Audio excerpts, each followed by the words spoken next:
49 అంటే సంతానం, 49 అంటే సంతోషం.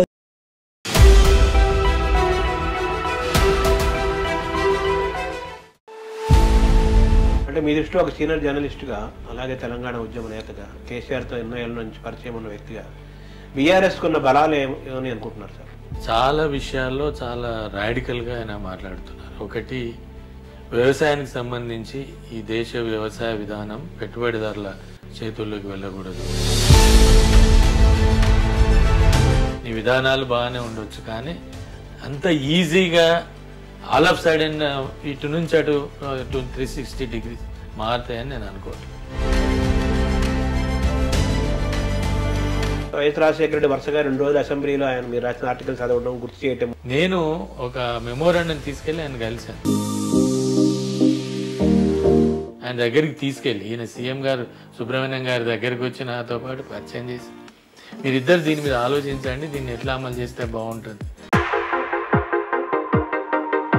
అది ఒక రకంగా ఈరోజు subplan act, special development fund act రావడానికి మాలాంటి వాళ్ళని చేసిన కృషి, నాతో పాటు రామచంద్రమూర్తి గారు లాంటి ఒక ఎడిటర్. ప్రారంభం నిందా మీరు మాట్లాడుతూ కూడా సంక్షేమము, దళితులు, పేద వర్గాలు, వాళ్ళ పట్ల ఒక ఫీలు, ఒక ఆలోచన ఉన్నవాళ్ళు, అంటే ఒక రకంగా ఆలోచించి పాలనని ఒక టర్న్ అరౌండ్ చేయగలిగిన దాంట్లో రాజశేఖర రెడ్డి గారు, ఇందిరాగాంధీ తర్వాత రాజశేఖర రెడ్డి గారు చేశారు. ఆర్ఎస్ఎస్ చీఫ్ భాగవత్తో కూడా మీకు బాగా అనుబంధం ఉంది కదా.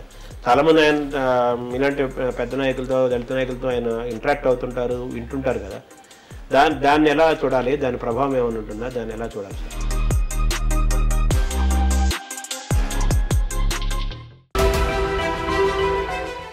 నమస్కారం.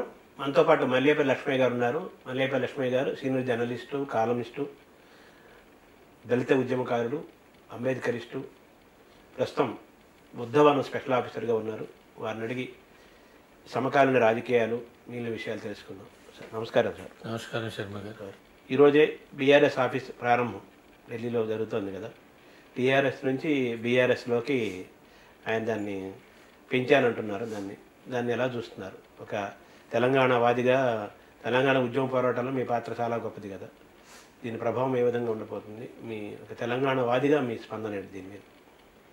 అంటే వాళ్ళు ముఖ్యంగా ముఖ్యమంత్రి చంద్రశేఖరరావు గారు, ఆ పార్టీ అధినేత మాట్లాడుతున్న మాటలు ఇప్పటి వరకు మనం పరిశీలిస్తే చాలా విషయాల్లో చాలా రాడికల్గా ఆయన మాట్లాడుతున్నారు. ఒకటి, వ్యవసాయానికి సంబంధించి ఈ దేశ వ్యవసాయ విధానం పెట్టుబడిదారుల చేతుల్లోకి వెళ్ళకూడదు. ఇది ఆయన చాలాసార్లు మాట్లాడుతున్న అంశం. ఇది నిజంగానే నన్ను ఆలోచింపజేసింది. ఎందుకంటే రోజు రోజుకు వ్యవసాయం చాలా చిన్నాభిన్నం అయిపోతున్నారు. ఈరోజు రియల్ ఎస్టేట్ పేరుతో భూములన్నీ రైతుల నుంచి దూరం అయిపోయినాయి. రేపు భవిష్యత్తులో ఆ భూములన్నీ ఎక్కడికి చేరుతాయంటే కార్పొరేట్ అగ్రికల్చర్ చేసే ఒక మిలియనీర్స్ కాదు, బిలియనీర్, ట్రిలియనీర్స్ దగ్గర చేరే పరిస్థితి వస్తుంది. ఇదొక అంశం. అయితే రెండోది, బీజేపీ, కాంగ్రెస్ 2 పార్టీలు గత కొన్నేళ్లుగా ఈ దేశాన్ని వేలాయి, దేశాన్ని పరిపాలించాయి. బీజేపీ అయితే పూర్తిగా ఒక పెడధోరణి మాత్రమే కాకుండా అభివృద్ధి నిరోధకంగా మాట్లాడుతున్నారు. అంటే అభివృద్ధి అనే మాట వాళ్ళలో నాకు తెలిసి 2014, 2019 2 మేనిఫెస్టోలు క్షుణ్ణంగా చదివాను. ప్రతి సంవత్సరం వస్తున్న బడ్జెట్ని నేను చదువుతున్నాను. ఎక్కడ కూడా ప్రజల అభివృద్ధి అనే అంశాలు చాలా చాలా తక్కువ. ఇటువంటి పరిస్థితులలో కాంగ్రెస్ పార్టీ కూడా మళ్ళీ నిలదొక్కుంటే, కాంగ్రెస్ పార్టీ అనుసరించిన విధానాలను మేము సమీక్షిస్తున్నామనో, దాన్ని పరిశీలిస్తామనో ఆ పార్టీ చెప్పట్లేదు. మరి పాత కాంగ్రెస్ పార్టీ అయితే ఆ కాంగ్రెస్ పార్టీ కూడా ఆ విధానాలు కూడా బీజేపీకి, కాంగ్రెస్ పార్టీకి ఆర్థిక విధానాల్లో పెద్ద తేడా ఏం లేదు. ఒక తేడా ఎక్కడ కనబడుతుంది అని అంటే, మతం గురించి ఎక్కువ మాట్లాడకపోవచ్చు, ముస్లింల మీద దాడులు ఉండకపోవచ్చు. ఇవి 2 తేడాలు తప్ప కాంగ్రెస్ బీజేపీకి పెద్దగా ఎక్కడ తేడాలు ఉన్నట్టు కనబడు. కాంగ్రెస్ బీజేపీకి ప్రత్యామ్నాయం కాదలుచుకుంటే ఖచ్చితంగా ఇందిరాగాంధీ పాలన యొక్క సంక్షేమము, అభివృద్ధి, జాతీయకరణ, నేషనలైజేషన్ వైపు ఆలోచించాలి. మేము మళ్ళీ ఇందిరాగాంధీ పాలనను మేము పునరుద్ధరిస్తాము, మేము మళ్ళీ దాన్ని తీసుకొస్తామని చెప్పగలం. లేకన్నట్టయితే ఆ పార్టీ కూడా ప్రజల పక్షాన ఉన్నట్టు కాదు. ఈ క్రమంలో ఒక పార్టీ నుంచి లేకుంటే ఒక ప్రాంతీయ పార్టీ జాతీయ పార్టీగా మారటం కనుక మనం చూస్తే అది విషయం తప్పేం కాదు. కానీ దాన్ని దేశవ్యాప్తంగా ఒక పార్టీని విస్తరింపజేసి దేశవ్యాప్తంగా ఇతర రాజకీయ శక్తులన్నిటిని కూడా తీసుకొని దేశవ్యాప్తంగా ఉన్న అనేక సామాజిక ప్రాంతీయ ఆర్థిక పరమైన వర్గాలన్నిటిని కలుపుకొని పోగలగాలి అని అంటే నేను అనుకోను ఏదో ఒక టర్మ్లోనో 2 టర్మ్లోనో వచ్చే పరిస్థితి కాదు అనేది నా భావన. దానికి చాలా ఓపిక కావాలి, ఓపికతో పనిచేయాల్సి అవసరం. ఈరోజు మీరు బీజేపీ అభివృద్ధి నిరోధక రాజకీయాలు అయినా కూడా వెయిట్ చేసి విస్తరింపజేసుకొని ఆర్ఎస్ఎస్ లాంటి సంస్థను యొక్క అండదండలు తీసుకొని అనేక చోట్ల విస్తరించి ఈరోజు కాంగ్రెస్ ఫెయిల్యూర్తో బీజేపీ ఒక అధికారంలోకి రాగలిగారు. ఇంత ప్రయాణం చాలా ప్రయాణం ఉంది. మీకు ఒక స్వాతంత్రం వచ్చిన దశలో జనసంఘ్ కొంచెం మంచిగానే ఉండేది యూపీలో అక్కడెక్కడ. నేను 62, 67 ఎన్నికల్లో దాదాపు 40 మంది 50 మంది ఎంపీలు ఉండేవాళ్ళు. 90, 85, 84, 86 వచ్చేసరికి తగ్గిపోతూ వచ్చింది. మళ్ళీ 90 తర్వాత మళ్ళీ అదొక 2 పార్లమెంట్ మెంబర్లతో పుంజుకొని ఈరోజు 2 సార్లు అత్యధిక మెజార్టీ అధికారంలోకి రాగలిగింది. అంటే ఒక దేశ రాజకీయాలని ప్రభావితం చేయాలంటే భారతదేశంలో ఒక రాష్ట్రాన్ని పరిమితం చేసినంత సులువు కాదు. ఇందులో అనేక భాషలు ఉన్నాయి, అనేక రకాలైన సమస్యలు ఉన్నాయి. ఇప్పుడు ఎస్సీల సమస్యలే తీసుకోండి, బీసీల సమస్యలే తీసుకోండి, ట్రైబల్, అవి ఒక్కొక్క రాష్ట్రానికి వేరీ. ఒక్కో రాష్ట్రంలో ఒక విధంగా ఉంటే ఇంకో రాష్ట్రంలో ఇంకో విధంగా ఉంటాయి. అన్నీ ఒకే రకమైన తీర్మానంతో ఒకే రకమైన నినాదంతో పోలేం. రైతుల సమస్యలు కూడా డిఫరెంట్ స్టేట్స్లో డిఫరెంట్ పద్ధతుల్లో ఉంటాయి, డిఫరెంట్. కాబట్టి ఐడియా మంచిదే, ఆలోచన మంచిదే, కానీ ఆలోచనను ఆచరణలో తీసుకురావడానికి ఓపికతో పనిచేయాలి. దానికి ఒక సంఘటితమైన శక్తిగా ఎదగడానికి కృషి చేయాలి. అంటే అది ఒక ఓపికతో చేయగలిగితే కొంతకాలానికి ఖచ్చితంగా డెఫినెట్గా ఒక ప్రత్యామ్నాయంగా ఎదిగే అవకాశం ఉంటుంది. అంటే చాలామంది రకరకాల వ్యక్తుల నుంచి వినబడుతున్న మాటల్లో బీఆర్ఎస్ స్థాపించారు, బీఆర్ఎస్ స్థాపన వెనకాల స్థాపించడంతో టీఆర్ఎస్ అనే తెలంగాణ అనే రాష్ట్ర సమితి తెలంగాణ సెంటిమెంట్ కనుమరుగైపోతుందని కూడా కొన్ని విమర్శలు వ్యాఖ్యలు విన్నాం కదా, దాన్ని మీరు ఎలా చూస్తారు సార్? ఇప్పుడైనా కూడా ఒక నినాదానికి ఒక సెంటిమెంట్ కొన్నేళ్ళ ఆయుష్ ఉంటుంది. మళ్ళీ నేను తెలంగాణ సెంటిమెంట్ పదే తీసుకొస్తానంటే అది జరిగేది కాదు. ఎందుకంటే 10 ఏళ్ళు అయింది. 10 ఏళ్లలో ఈరోజు కోస్తాంధ్ర నుంచి అక్కడి నుంచి అందరు ఎవరు ఇక్కడి నుంచి వెళ్ళలేదు. తెలంగాణ వచ్చింది, అందరు వెళ్ళిపోయి మళ్ళీ ఏదో వచ్చి ఇంకో రాష్ట్రం వెళ్ళగొట్టే ఉద్యమంలో కూడా ఆ భావన లేదు. ఉద్యమంలో కూడా ఒక అతివాద పెడదోరనో లేకుంటే ఇటువంటి వాదన లేదు. కాబట్టి అది ఇష్యూ కాదు. ఎందుకంటే రాజకీయాల్లోకి రేపు ఒకవేళ అవసరమైతే ఇంకో పార్టీ ఆవిర్భవిస్తుంది, అది వేరే విషయం. బట్ నేను అనేది ఇప్పటికిప్పుడు ఒకటే నినాదాన్ని ఒకటే సెంటిమెంట్ నువ్వు 20 ఏళ్ళు 30 ఏళ్ళు కొడతా అంటే అది ఏ పని కాదు. ఈవెన్ మన భారతదేశ స్వాతంత్రం తర్వాత నెహ్రూ ఒక 15 ఏళ్ళు రాజకీయాలు చేస్తే ఆయన అభివృద్ధి, వ్యవసాయము, పరిశ్రమల మీద కేంద్రీకరించాడు. ఆ తర్వాత ఇందిరాగాంధీకి మార్చుకోవాల్సిన అవసరం వచ్చింది. ఆ తర్వాతనే మీకు సంక్షేమం అనే పదం వచ్చింది. ఆ తర్వాతనే ఎస్సీ ఎస్టీల వైపు ఆలోచించాల్సి వచ్చింది. ఆ తర్వాతనే మీకు బ్యాంకులు, పరిశ్రమల్ని ఇవన్నిటిని జాతీయం చేయాల్సిన పరిస్థితి వచ్చింది. అంటే ఒక దశ తర్వాత నువ్వు మార్చుకోకపోతే ఆ సెంటిమెంట్కి కూడా మరి చనిపోతుంది, సెంటిమెంట్ ఉండదు. కాబట్టి అది సరైన విధానం కాదేమో నా అభిప్రాయం. అంటే మీ దృష్టిలో ఒక సీనియర్ జర్నలిస్టుగా, అలాగే తెలంగాణ ఉద్యమ నేతగా, కేసీఆర్తో ఎన్నో ఏళ్ళ నుంచి పరిచయం ఉన్న వ్యక్తిగా బీఆర్ఎస్కు ఉన్న బలాలు ఏమని అనుకుంటున్నారు సార్? అంటే ఒకటి, 2 పార్టీలు ప్రధాన జాతీయ పార్టీలు 2 కూడా ప్రజలకు వ్యతిరేకమైన విధానాలని అవలంబిస్తున్నాయి. అది మొదటి అడ్వాంటేజ్. రెండో అడ్వాంటేజ్ ఏంటి అంటే ఇప్పటికీ ఈ దేశంలో ఇంకొక ప్రాంతీయ పార్టీ ఎదిగే పరిస్థితి లేదు. మూడోది, కేసీఆర్కు ఒక వ్యక్తిగా లేదు ఒక నాయకుడిగా ఆయనకు ఒక విస్తృతమైన అవగాహన ఉంది సమాజం పట్ల. అదే సమయంలో లాంగ్వేజ్ ప్రాబ్లం ఆయనకు లేదు. మూడోది, అందరినీ కలుపుకోగలిగి అందరిని చేయగలిగే ఒక స్నేహభావమైన లక్షణం ఉంది. ఇవి 3 ఆయనకున్నాయి. జాతీయంగా అది ఉంది. తర్వాత ఆయన ఆర్థిక విధానాలు, వ్యవసాయము లేదా మోనోపాలికి వ్యతిరేకంగా ఉండటము, తర్వాత సంక్షేమము, తర్వాత తెలంగాణలో అమలు చేసిన సంక్షేమం, ముఖ్యంగా ఎస్సీ ఎస్టీల సంక్షేమ విధానాలు, రైతు బంధు. మీరు ఆశ్చర్యపోతే భారతదేశంలో ఇన్ని రెసిడెన్షియల్ కాలేజీలు, ఒక విద్యా మీద ఒక్క రాష్ట్రం పెట్టిన శ్రద్ధ మొత్తం దేశమంతా చూసినా 1000 లేవు. ఇక్కడ 1000 రెసిడెన్షియల్ స్కూల్స్ కాలేజీలు ఉన్నాయి, అది ఎస్సీ ఎస్టీ బీసీ మైనారిటీస్. మొత్తం దేశమంతా అన్ని ప్రభుత్వాలు కలిపిన 1000 లేవు. అంటే అనేది ఆ రకమైన ఒక చొరవ ఉంది, ఒక ధైర్యం ఉంది, ఏదైనా చేయగలిగే తప్పన ఉంది. అంటే ఇందిరాగాంధీ లాంటి వాళ్ళ తర్వాత మధ్యలో ఒక రాజశేఖర్ రెడ్డి కొంత చేశారు, కానీ ఆ తర్వాత నీకు ఆ స్థాయిలో ఆలోచించగలిగి నేను చేయగలిగింది చేస్తాను, నేను ఏదైనా చేయగలుగుతాననే ఆ మిగతా విషయాలని పక్కన పెట్టి, విధానాలు, రాజ్యాంగం, చట్టాలు అవన్నీ పక్కన పెట్టి నేను ఏదైనా చేస్తాను, నేను చేయగలుగుతానే దమ్ము ధైర్యం ఉన్న వ్యక్తులు అనుకుంటే ఇవన్నీ ఖచ్చితంగా అడ్వాంటేజ్ అవుతాయి. అంటే బీఆర్ఎస్కు ఎదురుగా ఉన్న సవాళ్ళు ఏంటి సవాళ్ళుగా భావిస్తున్నారు మీరు? సవాళ్ళు ఏంది, అదే నేను సవాలు ఒకటే సవాలు. నువ్వు ఏ రాజకీయాలైనా నీ విధానాలు బాగానే ఉండొచ్చు, కానీ అంత ఈజీగా ఆల్ ఆఫ్ సడన్ ఇటు నుంచి అటు 360 degrees మారుతాయని నేను అనుకోవట్లేదు. ఖచ్చితంగా ఓపిక కావాలి. ఈ దేశంలో ఒక రాజకీయ పార్టీకి అనేక అడ్డంకులు ఉన్నాయి. ఏదైనా నేషనల్ పార్టీ కావాలన్నా భాష లేదు, ప్రాంతము లేకుంటే కులము లేదు, అంటే తర్వాత సౌత్ నార్త్ డివిజను, ఇవన్నీ ప్రాబ్లమ్స్. తర్వాత ఇవన్నీ ప్రాబ్లమ్స్ ఉన్న టైంలో ఎదగటము జరిగి, ఇప్పుడు ఉదాహరణ బీజేపీ ఉంది. బీజేపీ ఎక్కడుంది? బీజేపీ మధ్యప్రదేశ్, ఉత్తరప్రదేశ్, రాజస్థాన్, గుజరాత్, మహారాష్ట్ర. నీకు నాన్ హిందీ బెల్ట్ ఎక్కడ బీజేపీ లేదు. నాన్ హిందీ బెల్ట్ కదా అది. ఒడిశా, బెంగాల్, కేరళ, తమిళనాడు, కర్ణాటక, తెలుగు, తర్వాత అడిపోతే చండీగఢ్, పంజాబ్, కాశ్మీరు, నీకు చుట్టూ లేదు. నీకు హిందీ బెల్ట్లోనే ఉన్నది. అంటే నీకేంది అది? హిందీ హిందూ ఇండియా పార్టీగా ఉంది. ఉత్తర భారతం హిందీ, బేసిక్గా హిందీ డామినేటెడ్. కాబట్టి అట్లా ఈ హిందీ లాంగ్వేజ్ కూడా ఇది వన్ ఆఫ్ ది ప్రాబ్లం. అది పోదు అంత ఈజీగా. ఇప్పుడు మోదీ గారు వచ్చి దెబ్బ మాట్లాడేసి పోతే ఎవరికి అర్థం కావాల? నువ్వు గొప్ప స్పీకరే కావచ్చు, ఎక్కడ అర్థమవుతుంది?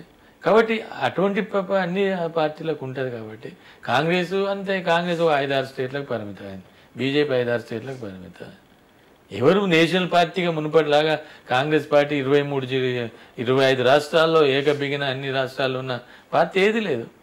కాంగ్రెస్ నీకు తమిళనాడు లేదు, ఆంధ్ర లేదు, తెలంగాణ సరే, కర్ణాటక సౌత్ ఇండియాలో ఉంది. తర్వాత నీకు బెంగాల్ లేదు, ఒడిశా లేదు, బీహార్ లేదు, జార్ఖండ్ లేదు, జార్ఖండ్ కూడా వాళ్ళతో జేఎంఎంతో ఉంది, ఛత్తీస్గఢ్ ఒకటి ఉంది.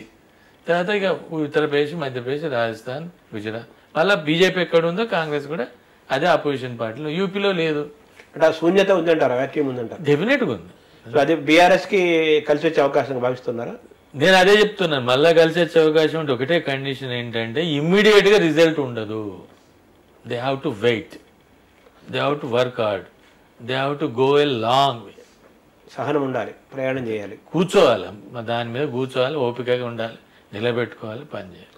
సరే, మీరు సెంటర్ ఫర్ దళిత్ స్టడీస్ ప్రారంభానికి ముందు 2001లో మీరు వార్తలో దళిత సమస్యలపై ఒక కాలంలో ఆర్టికల్ రాస్తే, దాన్ని అప్పుడు ప్రతిపక్షంలో ఉన్న వైఎస్ రాజశేఖర రెడ్డి అసెంబ్లీలో మీరు రాసిన ఆర్టికల్ ఆయన చదివిన తర్వాత ఒక సంచలనం జరిగింది. అప్పుడున్న అధికార పక్షం కూడా చాలా గడగడలాడింది.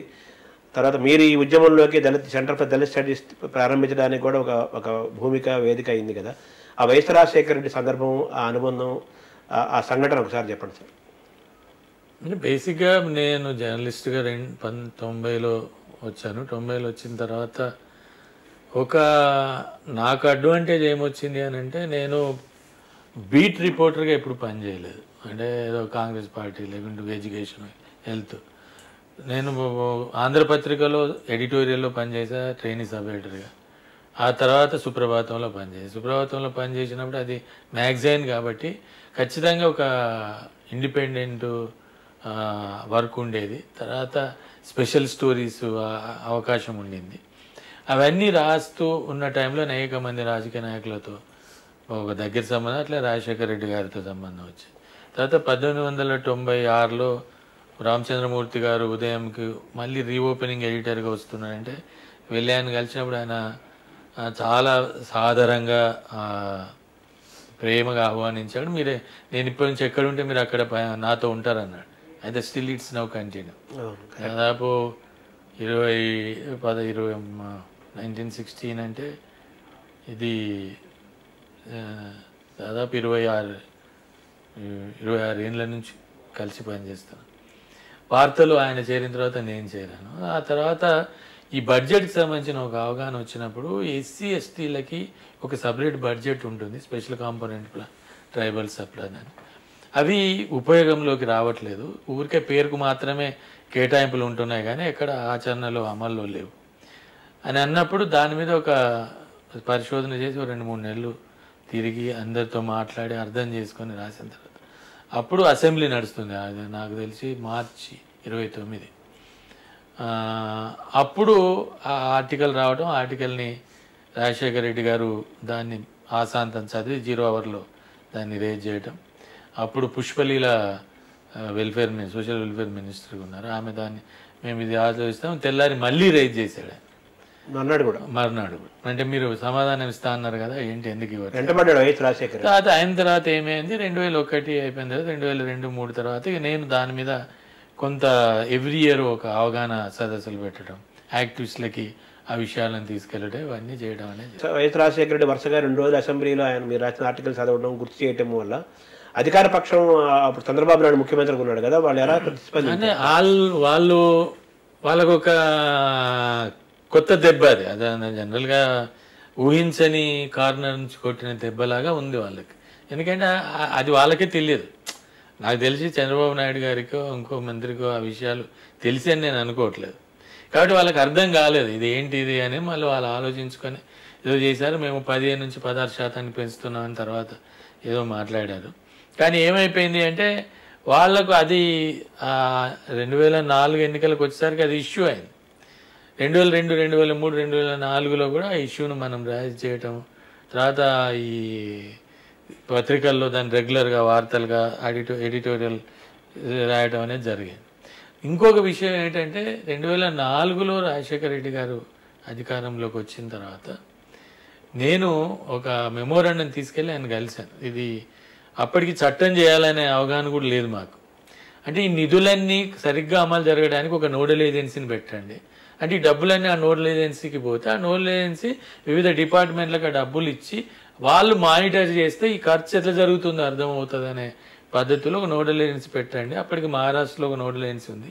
2001లోనే 2002లోనో కేఆర్ నారాయణన్ గారు రాష్ట్రపతిగా ఉండి ఆయన ఒక రికమెండేషన్స్ ఇచ్చారు. అవన్నిటినీ ఆయన దృష్టికి తీసుకెళ్ళిన తర్వాత నేను వెళ్ళాను. నిజానికి చాలా హంబుల్గా ఉండే సీఎంలలో ఆయన ఒకరు.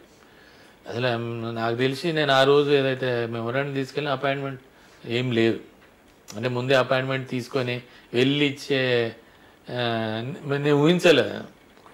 జనరల్గా నేను పోయిన తర్వాత అక్కడ సెక్యూరిటీ ఉంటే వాళ్ళు ఆపారు. అప్పుడు సూర్యుడును శర్మ ఇద్దరు ఉండేవాళ్ళు.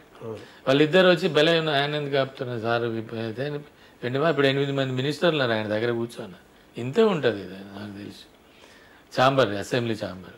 ఆయన లేచి నిల్చున్నాడు. వాట్ సార్ వాట్ హ్యాపెండ్, ఏం సంగతి, ఎట్లా వచ్చి ఇది సంగతి అంటే సరే మరి మీరు ఉండండి అని వాళ్ళందరూ లేచి నిల్చున్నారు. నేను లేచి సీఎం లేస్తే అందరూ లేవాలి కదా. అప్పుడు పి సుబ్రహ్మణ్యం గారు ఆయనతో పాటు ఒక హెలికాప్టర్ మరణించిన సుబ్రహ్మణ్యం గారు ఆయన దగ్గరికి తీసుకెళ్ళి ఈయన సీఎం గారు సుబ్రహ్మణ్యం గారి దగ్గరికి వచ్చి నాతో పాటు పరిచయం చేసి మీరిద్దరు దీని మీద ఆలోచించండి, దీన్ని ఎట్లా అమలు చేస్తే బాగుంటుంది అనే పద్ధతిలో చేయటం. ఆ తర్వాత 2006, 2007లో నోడల్ ఏజెన్సీని వేశాడు ఆయన. అంటే ఒక ఉద్యమం జరిగింది. ఉద్యమం తర్వాత నోడల్ ఏజెన్సీ డిస్కషన్లు కూడా నేను వెళ్ళాను. అట్లా అది ఒక రకంగా ఈరోజు subplan act, special development fund act రావడానికి మాలాంటి వాళ్ళని చేసిన కృషి, నాతో పాటు రామచంద్రమూర్తి గారు లాంటి ఒక ఎడిటర్ సహకారం, ఇతర సంఘాలు, సిపిఎం రాఘవులు గారు లాంటి వాళ్ళు, తర్వాత అప్పుడు హరీష్ రావు గారు అసెంబ్లీలో మంత్రిగా ఉన్నారు, ఉపనాయకుడిగా ఉన్నారు, అటువంటి అందరు కేసీఆర్ గారు, వీళ్ళందరి సహకారంతో పాటు రాజశేఖర రెడ్డి గారు ఇచ్చిన పాజిటివ్ నోట్ ఏదైతే ఉందో, అంటే అనుకూలంగా స్పందించడం ఏదైతే ఉందో అది దానికి ఒక శాంక్టిటీని ఇచ్చింది, అంటే జస్టిఫికేషన్ ఇచ్చింది, న్యాయం ఉంది అనేది. ఎందుకంటే జనరల్గా మనం చాలా డిమాండ్ చేస్తున్నాము, అధికార పక్షం ఒప్పుకోకపోతే కొన్ని రోజులకు అది పక్కకి వెళ్ళిపోతుంది, అది సక్సెస్ కాదు. ఆయన తీసుకున్న నిర్ణయం ఏదైతే ఉందో అది తీసుకురావడం. తర్వాత మీకు అంతా తెలుసు, 2012 వచ్చేసరికి ఒక ఉద్యమం జరిగింది, కిరణ్ కుమార్ కమిటీ వేశారు, తర్వాత యాక్ట్ వచ్చింది. ఎంతో ప్రయాణం. అంటే 2013లో ఎస్సీ ఎస్టీ అది సప్లాన్ తీసుకురావడంలో ప్రధానమైన భూమిక, ప్రధానమైన కృషి అంతా మీదే కదా. దానికి పునాదులు వేసి ఒక బలాన్ని, ఒక మోరల్ సపోర్ట్ ఇచ్చిన వాడిని వైఎస్ రాజశేఖర రెడ్డిగా మనం చెప్పవచ్చు. అంతే కదా సార్? అంతే.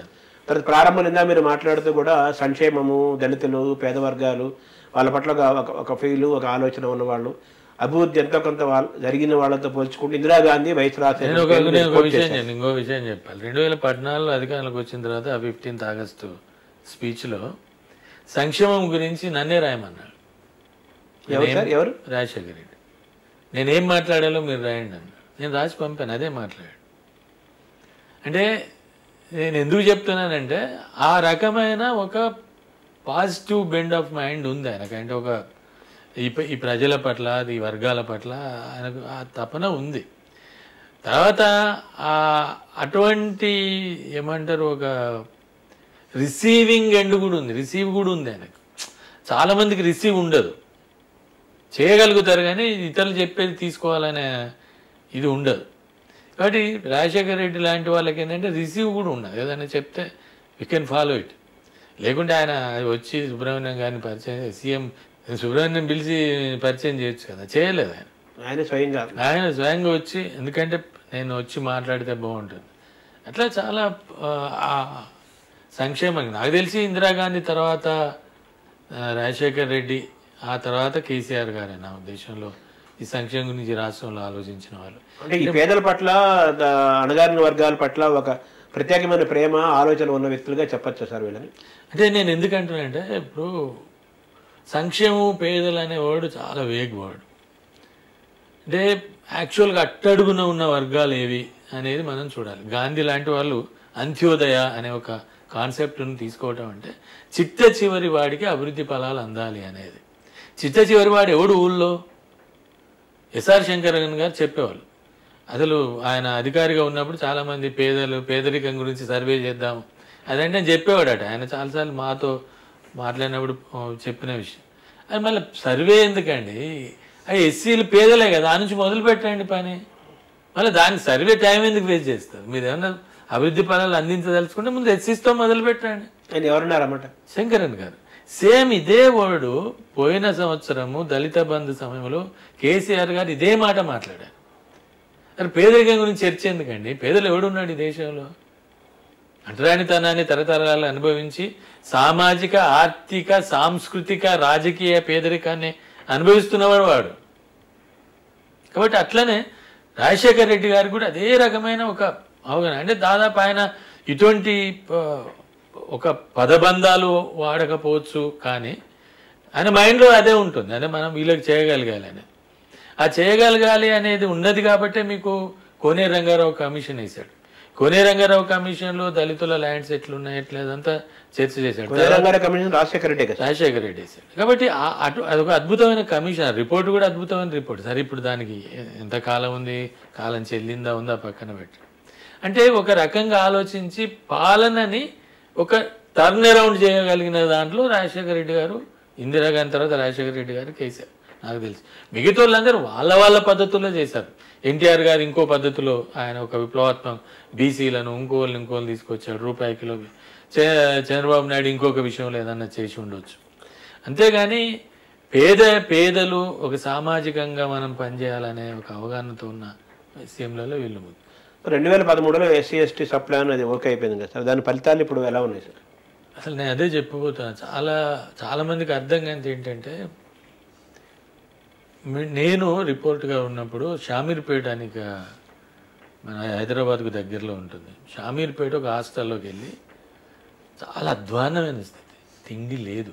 నేను ఇప్పుడు వార్త రాశాను. నేను 2012లో డిసెంబర్ 2 అర్ధరాత్రి 12 గంటలకి సప్లాన్ చట్టం ఆమోదం పొందిన తర్వాత ముఖ్యమంత్రి గారు సమాధానం ఇస్తారు. కిరణ్ కుమార్ రెడ్డి గారు మొత్తము స్కాలర్షిప్స్ అన్నీ హైక్ చేశాడు. ద ఫస్ట్ స్టెప్ అది. ఎట్లా హైక్ చేశాడు చెప్పండి? అప్పటి వరకు హైక్ చేయలేదు. ఎందుకు హైక్ చేశాడు? డబ్బులు ఉన్నాయి, అంటే నిధులు ప్రత్యేకంగా వచ్చినాయి, ఇప్పుడు చట్టం వలన వస్తాయి. అదే మన ఎస్సీ సప్లాన్ చట్టం అది ఓకే అవటం వల్ల వచ్చి నిధులు ఉన్నాయి, ఆల్రెడీ అయిపోయినాయి, ఆయన మైండ్లో వచ్చినాయి, డబ్బులు వస్తాయి, దాన్ని మనం చేయాలి. అదే రోజు మీరు ఆ పేపర్ కటింగ్ కూడా ఉంది, నేను మీకు పంపిస్తాను. పేపర్కి యాజ్ ఇట్ ఈజ్గా అనౌన్స్ చేశాడు. అది మొదటి ఎఫెక్ట్. అంటే ఏ రిజర్వేషన్ ఓకే అవ్వాలన్నా, రిజర్వేషన్ తాలూకు ఇది అవ్వాలన్నా కానీ పార్లమెంట్లో చట్టం అవ్వాలి కదా సార్. గవర్నమెంట్ ఆఫ్ ఇండియాకి సపోర్ట్ సంపూర్ణంగా కావాలి కదా. ఆ విధంగా ఇప్పుడు గవర్నమెంట్ ఆఫ్ ఇండియా కూడా మీరు సపోర్ట్ చేసినట్టే కదా. అంటే అది కొన్ని చట్టాలని కేంద్ర ప్రభుత్వం ఆటోమేటిక్గా ఆమోదించాలి సార్, దానికి ఏమి వ్యతిరేకంగా చేయాల్సిన పని లేదు, అన్లెస్ అది యాంటీ కాన్స్టిట్యూషన్ అయితే తప్ప. ఇప్పుడు సప్లాన్ యాక్ట్ అనేది కాన్స్టిట్యూషన్ ఆర్టికల్ 46 ప్రకారం it's a very valid, very justified. Article 46 ఏం చెప్తున్నది? పేదలకి, అణగారిన వర్గాలకి, ముఖ్యంగా ఎస్సీ ఎస్టీల ఆర్థిక విద్యా రంగాల్లో వాళ్ళ అభివృద్ధికి తీవ్ర కృషి చేయాలని చెప్పింది. ఇది అంతే, ఇది అదే. కాబట్టి దాన్ని కేంద్ర ప్రభుత్వం ఆడటం. రెండోది, అప్పుడు కేంద్రంలో కూడా నాకు తెలిసి కాంగ్రెస్ పార్టీ ఉంది, కాబట్టి ఇబ్బంది లేదు, అది అయిపోయింది. ఈ 10 ఏళ్ల ప్రయాణం దాని ఫలితం బాగానే అనిపిస్తారని చెప్పాలి. చాలా చాలా అద్భుతంగా. నేను ఎందుకు చెప్తానంటే, ఫస్ట్ ఆఫ్ ఆల్ ఒక కన్సెప్ట్ మారిపోయింది. ఒక బ్రేక్. మీకు 3 ఎకరాలకి ల్యాండ్ ఎంత పెంచారు విమర్శ ఉంది. ఇట్స్ ఓకే, విమర్శ చేయడం తప్పు కాదు. 2014లో వచ్చిన తర్వాత 2015-16 వరకు 16,000 ఎకరాలు పంచారండి, మంచి ల్యాండ్. తర్వాత 700 కోట్ల పైగా ఖర్చు పెట్టారు. 2016 తర్వాత తెలంగాణలో ఏమైంది అంటే, మీకు 20 లక్షలకు ఎకరము భూమి వచ్చే అవకాశం లేకుండా పోయింది. ఏమైందో కారణాలు నాకు తెలియదు, ఇప్పటికీ ఆమె సర్ప్రైజ్ ఎందుకు జరిగింది. నాకు తెలిసి బ్లాక్ మార్కెటర్లు అంతా కూడా భూమి మీద డబ్బులు పెట్టి కొన్నారు, దానివల్ల అయిండొచ్చు. రెండోది, నీళ్లు రావడం వల్ల, అంటే వాటర్ వస్తుంది అని తెలవడం వల్ల, ప్రాజెక్టులు కొత్తగా వస్తుందని తెలవడం వల్ల, తర్వాత అన్ని చోట్లకి నీళ్లు పారకం వస్తుందని తెలిసిన తర్వాత 20 లక్షలు పెట్టి 3 ఎకరాలు ఏ ప్రభుత్వం కొనిస్తుందండి? ఎవరైనా రేపు మా శర్మ గారు ముఖ్యమంత్రి అయినా కూడా నాకు తెలిసి అది అసాధ్యం. అది అయిపోయింది. దాన్ని నువ్వు పట్టుకొని అదే విమర్శ చేస్తే కష్టం.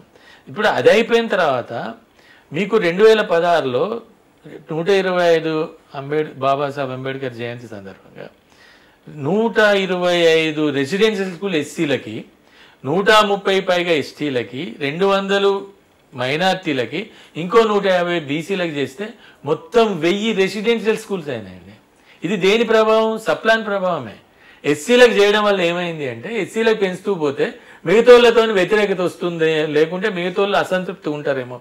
కాబట్టి వాళ్ళకు కూడా చేద్దామని నేను అదే చెప్తాను. సప్లాను ఎస్సీ ఎస్టీలకు పడకపోవడమే కాదు, మైనార్టీలకు బీసీలకు కూడా ఉపయోగపడింది. అంటే ఇటు పెంచడం వల్ల ఏమంటే అటు కూడా పెంచాల్సి వచ్చింది. తర్వాత కళ్యాణ లక్ష్మి నీకు 1,25,000, 1,50,000, లక్షతో స్టార్ట్ అయింది, 1,50,000 వచ్చింది. ఇప్పుడు 1,50,000 ఒక అమ్మాయికి ఊర్లో పెళ్ళి అవుతుంటే 1,50,000 అందటం అనేది మామూలు చిన్న విషయమా? అది ఎస్సీలతో మొదలైంది, అది సప్లాన్ వలన వచ్చిందే. తర్వాత మీకు విదేశీ స్కాలర్షిప్స్ 20 లక్షలు, 25 లక్షలు ఇచ్చి నీకు విదేశాలకు విద్యార్థులను పంపే ఒక విధానం అనేది ఏ రాష్ట్రంలో లేదు. ఆ తర్వాత మీకు అనేక రంగాల్లో ఇప్పుడు పెన్షన్లు కానీ, రైతు బంధులో కానీ, అంతకుముందు ఎస్సీలకు రాని అవకాశాలు, ఈవెన్ ఇండస్ట్రీస్ డిపార్ట్మెంటు ఎస్సీ పారిశ్రామికవేత్తల కోసం ఒక సపరేట్ వింగ్ని స్టార్ట్ చేసి, తర్వాత సబ్సిడీసు దాదాపు ఎస్సీలకు అగ్రికల్చర్లో రైతులకు 50 ఉంటే వీళ్ళకు 90% ఇవ్వడం మొదలైంది. కొన్నిసార్లు ఫ్రీగా కూడా మొదలైనాయి. అంటే ఇన్ని అవకాశాలు మీకు ఇలా కనబడుతున్నాయి. తర్వాత మీకు సొసైటీలలో, మార్కెట్లో రిజర్వేషన్లు వచ్చినాయి, అది కూడా 125వ జయంతి సందర్భంగా. ఆ తర్వాత మీకు మెడికల్ ఇన్ఫ్రాస్ట్రక్చర్లో మందులు కానీ, వస్తువులు కానీ కొనే దానిలో 15 నుంచి 20% వరకు ఎస్సీలకు రిజర్వేషన్లు, వైన్ షాపులో రిజర్వేషన్లు ఇచ్చింది మొన్న రీసెంట్గా 1 year క్రితం. ఇవన్నీ దేనివల్ల వచ్చినాయి? ఇవన్నీ దేనివల్ల? ఖచ్చితంగా సప్లాన్ దానివల్ల. రెండోది, కేసీఆర్ గారు అదనంగా ఇంకొక ఆలోచన ఎట్లుంటుంది అంటే, 2014 వచ్చినాక బీజేపీ ప్రభుత్వం కేంద్రంలో బడ్జెట్ యొక్క రూపాన్ని మార్చింది. అంతకుముందు నాన్ ప్లాన్ అని ఉండేది, ఇప్పుడు దాన్ని క్యాపిటల్ రెవెన్యూ చేశారు. క్యాపిటల్ రెవెన్యూ చేసిన తర్వాత సప్లాన్ యాక్ట్కు అర్థం లేదు, అంటే ప్లాన్ అనే వర్డే లేదు కదా. కాబట్టి దాన్ని మార్చడానికి మళ్ళీ ముఖ్యమంత్రి గారు మీటింగ్ పెట్టి మళ్ళీ మా లాంటి వాళ్ళని పిలిచి దాని మీద స్పెషల్ డెవలప్మెంట్ ఫండ్ యాక్ట్గా మార్చి దాన్ని శాసనసభలో ప్రవేశపెట్టి 2017లో అది యాక్ట్ను మళ్ళీ ఆమోదింపజేశారు. రెండోది ఏంటంటే యాక్టులో అంతకుముందు 10 ఏళ్ళు మాత్రం పరిమితి ఉండేది, ఇప్పుడు దాన్ని తీసేశారు. తర్వాత అంతకుముందు యాక్టులో ఈరోజు 100 కోట్లు ఉంటే 90 కోట్లు ఖర్చు అయి 10 కోట్లు మిగిలిపోతే ఉదాహరణకి అవి 10 కోట్లు నెక్స్ట్ ఇయర్కి క్యారీ ఫార్వర్డ్ చేయాలి అనే అవగాహన అంతకుముందు మేము చాలాసార్లు అడిగినా అప్పటి ప్రభుత్వం ఒప్పుకోలేదు, కిరణ్ కుమార్ రెడ్డి కానీ ఇంకోళ్ళు. ఇప్పుడు అది తీసేశారు, తీసేసి క్యారీ ఫార్వర్డ్ పెట్టారు. అంటే చట్టంలో మార్పులు వచ్చినాయి, ప్రోగ్రాంలో మార్పు వచ్చినాయి. అన్నిటికంటే మించి బీసీలు ఇవన్నీ ఎస్సీలకు జరుగుతున్నాయి. ఇప్పుడు బీసీలో కూడా చాలా ప్రోగ్రామ్స్ వచ్చినాయి, ఏది గొర్రెలు కావచ్చు, చేపలు కావచ్చు, లేకుంటే గౌడ వాళ్ళకు కావచ్చు, లేకుంటే పద్మశాలు, వీటన్నిటికి కూడా చాలా స్కీమ్స్ వచ్చినాయి. వచ్చిన తర్వాత ఎస్సీలు మళ్ళీ ఏమడుగుతారు, అందరికి ఇచ్చేదే మాకు ఇస్తున్నారు, మళ్ళీ చర్చ మొదలైంది. ఈ చర్చ మొదలైన తర్వాత అప్పుడు 1000 కోట్లు నాగార్జున సాగర్ మీటింగ్లో ప్రకటించాడు స్పెషల్గా, అదర్ దెన్ సప్లాన్ కోసం అయితే ఈ నిధులైతే ఖర్చు పెడుతున్నాం, అవి కాక ఇంకా 1000 కోట్లు వీళ్ళకు ప్రత్యేక ఆర్థిక అభివృద్ధి ఖర్చు పెడతామని. ఆ మీటింగ్ జూలైలో పోయిన 2021 జూలైలో మీటింగ్ జరిగింది. 21 జూలై మీటింగ్ నేను కూడా అటెండ్ అయ్యాను. ఆ మీటింగ్లోనే దళిత బంధు వచ్చింది. 1,02 లక్షలు కాదు, ఇస్తే 10 లక్షలు ఇవ్వాలి. అంటే వాడు ఒక కుటుంబం బాగుపడాలి అని అంటే ఏదో వ్యాపారం ఏదైనా పరిశ్రమ పెట్టాలని ఏ రాష్ట్రం అని ఇస్తుందా? ఎక్కడైనా ఇటువంటి స్కీమ్ ఉందా? ఇక్కడే కాదు, ప్రపంచంలో లేదు. అంటే భూమి ఖరీదు అయిపోయింది కదా సార్, ఇప్పుడు తెలంగాణ కూడా ఇంకా ఎక్కువ ఖరీదు అయిపోయింది మిగతా ప్రాంతాలతో పోల్చుకుంటే. ఇటువంటి నేపథ్యంలో ఇటువంటి స్కీములు భవిష్యత్తులో అందుతాయి అంటారు అసలు? అంటే ఇప్పుడు ఇది భూమి కొనడానికి కాదు, దళిత బంధు అనేది పరిశ్రమలు పెట్టుకోవడానికి. దానిలో ఇంకొక అద్భుతమైన ఐడియా ఏంటి అంటే అది నీ ఊళ్ళోనే పెట్టుకోవాలని లేదు, నీ రాష్ట్రంలో పెట్టుకోవాలని, జీతంలో ఎక్కడైనా పెట్టుకోవచ్చు. తర్వాత నలుగురు కలిసి పెట్టుకోవచ్చు, నలుగురు కలిసి 40 లక్షలతో ప్రాజెక్టు పెట్టుకోవచ్చు. లేదు నువ్వే 10 లక్షల్ని 4 ప్రాజెక్టులు పెట్టుకోవచ్చు. ఇంత ఫ్లెక్సిబిలిటీ అంటే ఒక సడలింపు అనేది, ఇవన్నీ ఎందుకు వచ్చినాయి? ఆ నాయకుడికి ఉండే ఒక పాజిటివ్నెస్తోనే కదా. ఇంకోటి ఏం జరిగిందంటే ఇక్కడ మనం ఆమోదించిన తర్వాత కర్ణాటకలో యాక్ట్ వచ్చింది, 2014లో కర్ణాటకలో యాక్ట్ వచ్చింది, 2018-19లో ఉత్తరాంచల్ యాక్ట్ వచ్చింది, 2021లో ఇప్పుడు రాజస్థాన్లో యాక్ట్ వచ్చింది, జార్ఖండ్లో డ్రాఫ్ట్ తయారైంది, యూపీలో డ్రాఫ్ట్ తయారైపోతుంది, పంజాబ్లో ఆర్డినెన్స్ వచ్చింది. నేను మొన్న వెస్ట్ బెంగాల్ కూడా పోయి వచ్చిన రీసెంట్గా 2 days బ్యాక్, అక్కడ కూడా దానికి సంబంధించిన పని మొదలైంది. అంటే సప్లాన్ యాక్ట్ ప్రభావం అనేది కేవలం తెలంగాణకి, కేవలం ఆంధ్రకి, కేవలం కర్ణాటకకి పరిమితం కాకుండా దేశవ్యాప్తంగా ఇప్పుడు చర్చ మొదలైంది. ఈరోజు తెలంగాణ వైపు ఎందుకు చూస్తున్నారు? దళిత బంధు కావచ్చు, రెసిడెన్షియల్ కావచ్చు, ఓవర్సీస్ స్కాలర్షిప్ కావచ్చు, కళ్యాణ లక్ష్మి కావచ్చు, 3 ఎకరాల భూమి కావచ్చు, ఏదైనా నువ్వు 16,000 ఎకరాలు కూడా మామూలు అండి. ఇక్కడ మీరు ఎప్పుడైనా వెళ్తే నేను చెప్తాను, ఒక విలేజ్ మొఖరం అని ఒక విలేజ్ ఉంది ఆదిలాబాద్ దగ్గర, దాదాపు 300 ఎకరాలు అక్కడ పంచారు, 100 మందికి ఇచ్చారు. అద్భుతమైన జీతాలు వస్తున్నాయి, పంటలు పండించారు. చాలదా? అరే మనం అందరము ఎవడైనా ఒకడికి 10 లక్షలు సాయం చేసి చాలా సంతోషపడతాం. ఇప్పుడు ఇన్ని 500-700 కోట్లు దళిత బంధుతో భూములు వచ్చినాయి, భూములు అయితే అమ్ముకోవడానికి లేదు. కాబట్టి అటువంటి భూమిని ఆ ఊరు ఒక్క ఉదాహరణ చెప్తున్నా మీకు నేను, ఎందుకంటే అక్కడ ఆ ఊరిని నేను రెగ్యులర్గా మానిటర్ చేస్తున్నాను. అంటే ఏదో ఒక ఎగ్జాంపుల్ మనకుండా కరెంట్ లేకుంటే కరెంటు, మోటార్లు, వాటరు ఇవన్నిటిని ఇవ్వడానికి, చివరికి మార్కెటింగ్, ఇటన్నిటిని కూడా ఆలోచిస్తాం మోడల్గా ఉండడానికి. అక్కడ ఉండే సర్పంచ్ వాళ్ళంతా చాలా బాగా పనిచేస్తున్నారు, ఈసీ ఎగ్జిక్యూటివ్ డైరెక్టర్ వీళ్ళంతా, ఇప్పుడు ఎస్సీ కార్పొరేషన్. తర్వాత సిటీలో 80 మొబైల్ క్యాంటీన్స్ వచ్చినాయండి, 7 లక్షలు. ఇట్లా నీకు డిక్కీ అనే పేరుతో వచ్చిన దానికి దాదాపు 200 కోట్లు 300 కోట్లు ప్రతి సంవత్సరం ఇస్తున్నారు. ఇక్కడ ఉన్నంత గవర్నమెంట్ ఆదరణ కదా ఇతర రాష్ట్రాల్లో ఏ డిక్కీకి లేదు. డిక్కీ నేషనల్ సంస్థ అయినా కూడా ఈ రాష్ట్రంలో ఉండే ఆదరణ, ఈ రాష్ట్రంలో ఉండే ఒక ప్రోత్సాహం ఎక్కడ లేదు. కాబట్టి ఓవరాల్గా మీరు దళితుల కోసం స్టడీస్ ప్రారంభించి, అలాగే వైఎస్ రాజశేఖర రెడ్డి ప్రారంభంలో ఒక ఊతం ఇచ్చి అలా ప్రయాణం జరిగింది. 2013-12లో డిసెంబర్లో SC/ST ప్లాన్ వచ్చింది, బాగా జరుగుతుంది ప్రయాణం. మిగతా రాష్ట్రాలు కూడా దాన్ని ఒక్కొక్కటి ఓన్ చేసుకొని తీరాలి. అయితే Telangana act as it is ఆమోదింపజేశారు, పేరు కూడా అదే, SC/ST special development fund act. Same Rajasthan SC/ST special development fund act. అంత సమగ్రంగా చేసినామండి. 6 నెలల్లో రూల్స్ తీసుకొచ్చినామండి. నేను వెండవండి, అనేక మంది సీఎం గారు చాలా క్లియర్గా చెప్పారు, ఈ చట్టం వచ్చి రూల్స్ వచ్చేదాకా లక్ష్మయ్య గారు ఈ will and the job from my side as a representative of CM అంత ఖచ్చితంగా చెప్పారు కాబట్టి వెంటబడి రూల్స్ మీకు ఒక యాక్ట్ వచ్చిన తర్వాత ఎప్పుడైనా కనీసం 2-3 ఏళ్ళు పడుతుంది రూల్స్ రావడానికి తేరు అంత ఈజీగా. ఎందుకంటే మన పెద్ద మనుషులు మన ఆఫీసర్లు మన వాళ్ళు అందరూ తెలుసు కదా చేద్దాంలే అన్నట్టు ఉంటారు వాళ్ళు. 6 నెలల్లో తీసుకొచ్చాం రామకృష్ణారావు గారు తర్వాత ఈయన నరసింహారావు గారు వీళ్ళంతా కలిసి. అంటే అంత పకడ్బందీగా ఆయన ప్రేమ పెట్టాడు సార్. తర్వాత ఇప్పుడు ఈ వర్గీకరణ అది బాగానే ఉంది కానీ వర్గీకరణ ఇష్యూ రగులుతోంది నడుస్తుంది కదా, దానికి కానీ పరిష్కారం ఉంటుందా? చంద్రబాబు టైంలో ఆయనే అసలు ఎస్సీలు 2 భాగాలు విడదీశారని కూడా అంటుంటారు కదా, అందులో వాస్తవం ఏంటి మీకు జర్నలిస్ట్గా చెప్పేది? అది వాస్తవాలు అవాస్తవాలు పక్కన పెడితే ఇప్పుడు దాన్ని చేయాల్సి వస్తే రాజ్యాంగాన్ని సవరణ చేయాలి.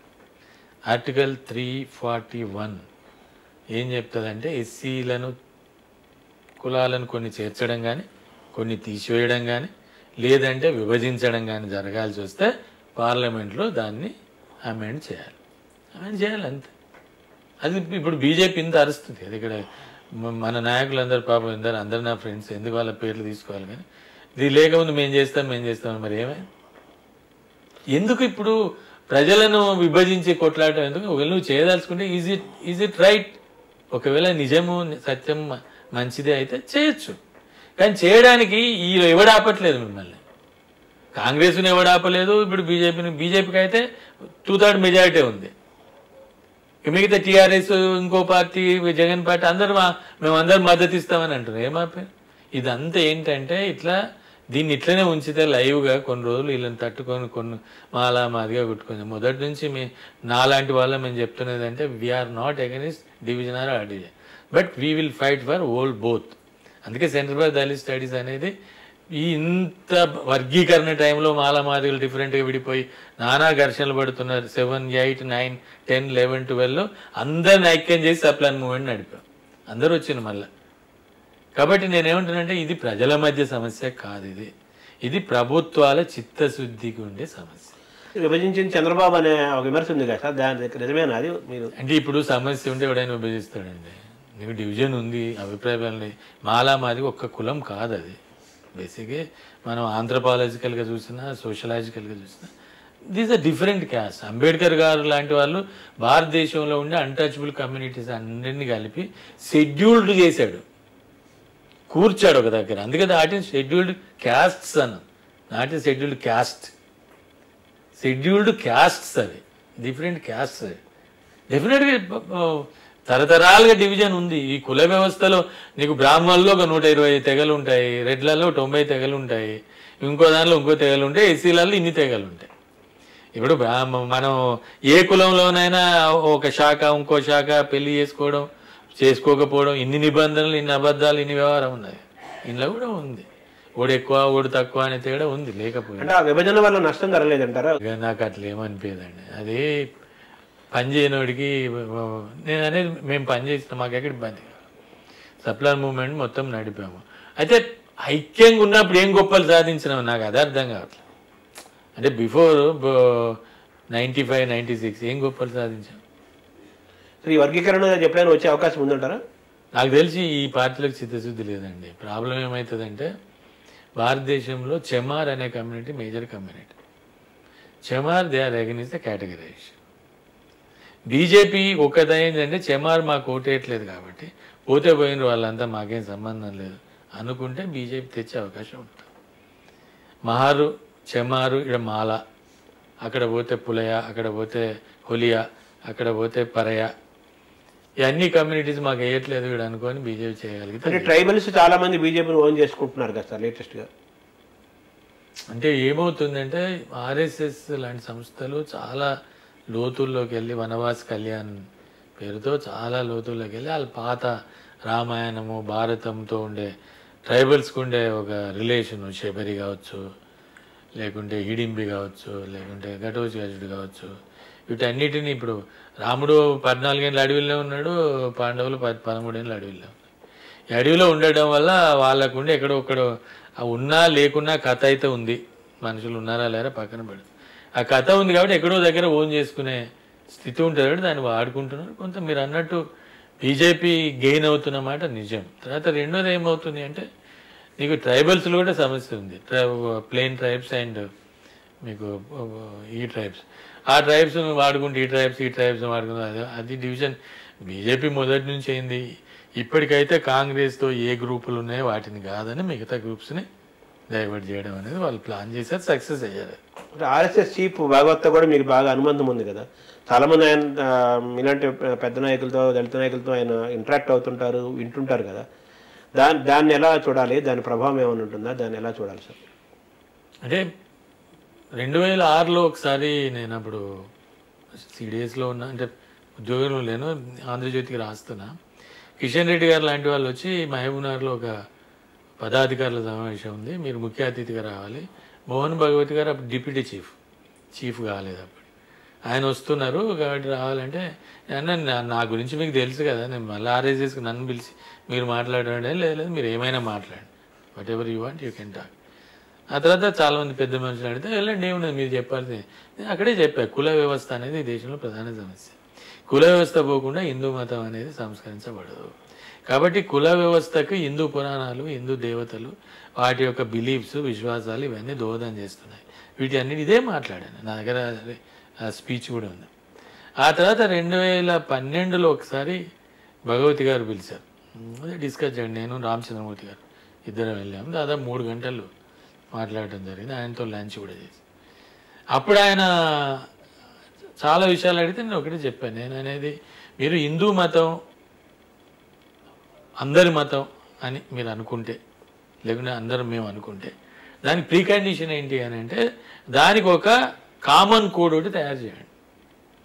Like Bible, like Quran, like ఇంకోటి ఆది గ్రంథ్ పంజాబీ లాగా ఇట్లా కొన్ని తయారు చేయండి. తర్వాత రెండోది అన్టచబిలిటీ అనేది ఒక మేజర్ ఇష్యూ హిందూ మతం. దాన్ని మీరు అడ్రస్ చేయకుండా హిందూ మతాన్ని యునైట్ చేయలేరు.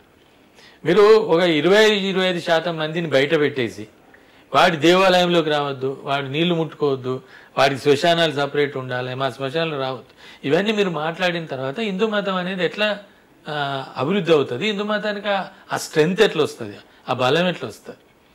ఆయన చాలా మీరు చెప్పేదానిలో నాకు ఏం భిన్నాభిప్రాయం లేదు, కానీ ఇవన్నీ చేస్తే పుంగవులు చాలామంది ఉన్నారు, వీళ్ళందరూ అంత ఈజీగా జీర్ణం చేసుకోరు.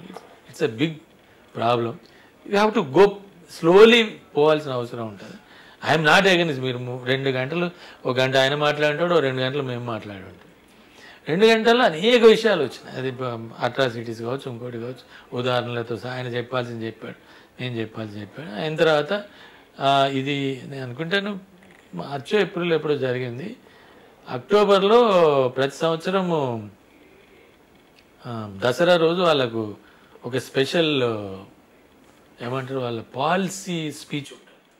విజయదశమి రోజు చీఫ్ డెలివర్డ్ పాలసీ స్పీచ్ ఒక వారం రోజులు ముందు చేసి, మీరు చెప్పిన విషయాల్ని నేను మాట్లాడబోతున్నాను, మీరు రండి అన్నాడు. మళ్ళీ వెళ్ళాం, రామచంద్రమూర్తి గారు, నేను, ఇంకో మిత్రుడు భూమరావు గారని, ఆయన ముగ్గురం కలిసి వెళ్ళాం. మాట్లాడాను, ఏది అంటరానితనాన్ని మేము ప్రధానమైన సమస్యగా తీసుకుంటున్నాం, దాన్ని పాలసీగా తీసుకున్నారు. ఆ మాట్లాడిన దానికి రిఫ్లెక్ట్ చెప్తున్నా.